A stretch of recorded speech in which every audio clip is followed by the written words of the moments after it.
Mastering prices since I started mastering in around 96 haven't actually changed much at all. There was actually more money in mastering to do it as a profession when I started then, because firstly there wasn't as many mastering studios around. In London there was only about 10, maybe 5 to 10.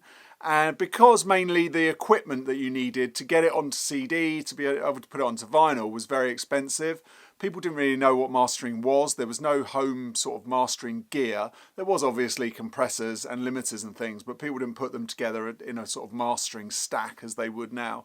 They were more likely to go to a recording studio and then go to a mastering studio to get the track done because it needed to get on CD.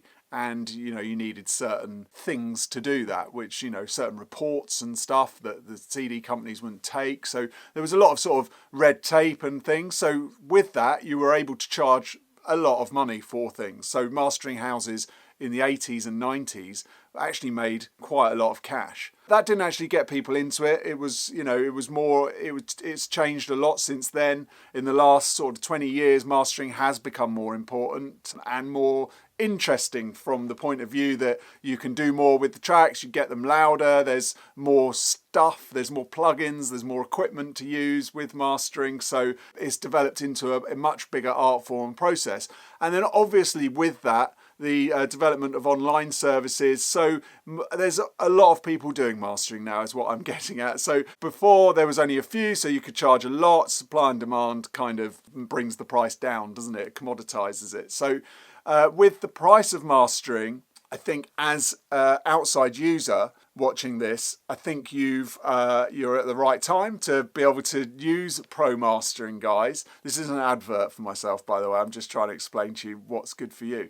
But the great benefit now is that you're able to use some of the top mastering guys that before were only in the realms of major record labels and major artists. They were full all day because there wasn't as many people around. So, you had to either pay a lot of money, but now you can pay quite a small amount of money to get someone who's very experienced, super high end, and it's under like £100 to get them to do that. One thing I would spot from the price, which is one of those things that people say you shouldn't go on price, but then you should. It's like wine in a way. When you're at a lower level, you're probably going to be charging a lot less because you haven't got as much work on, so you can't charge a higher amount. So if you're buying mastering for someone, the price of buying mastering at say £10, £20, £30, £40 a track, they're only going to be of a certain standard. They're only going to have a certain amount of equipment, a certain amount of knowledge at that level. So price-wise at that point, they're probably not going to be as good as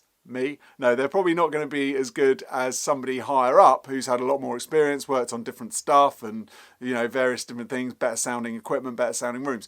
So all I'm saying is it's a very much a price balanced thing. So if you've got a budget that's very small, I mean, even sometimes you're better off going to somebody who is smaller to use an external mastering person if you're at that level, because at least you've got a second pair of ears to kind of listen to it and get someone else working on it to be part of your team and work and get that sound.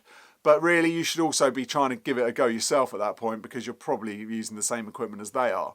So really what I'm saying is you're better off pushing the boat out a bit, spending another £30, £40 a track and getting someone at a higher level to use it, because at this point in time, you can get great quality mastering for quite a low amount of money. So it's really worth sending your track to somebody who's got the knowledge and experience to feed back to you if there are problems and issues with the mix, and then you can actually, get a better sound, get a better finish to your sound, and one that's a commercially viable sound if that's what you're looking for. If you want it to sound clear and a different approach to your sound, then I would suggest using a pro mastering guy, upping your budget a touch, because it's going to make a big difference at the end of the day. You're going to get a much bigger gain. So the price of mastering, it's never been better for people to use mastering guys. It's there's a lot of choice out there. Pick somebody that's worked within your genre, someone that is, relatively experienced in what they're doing, and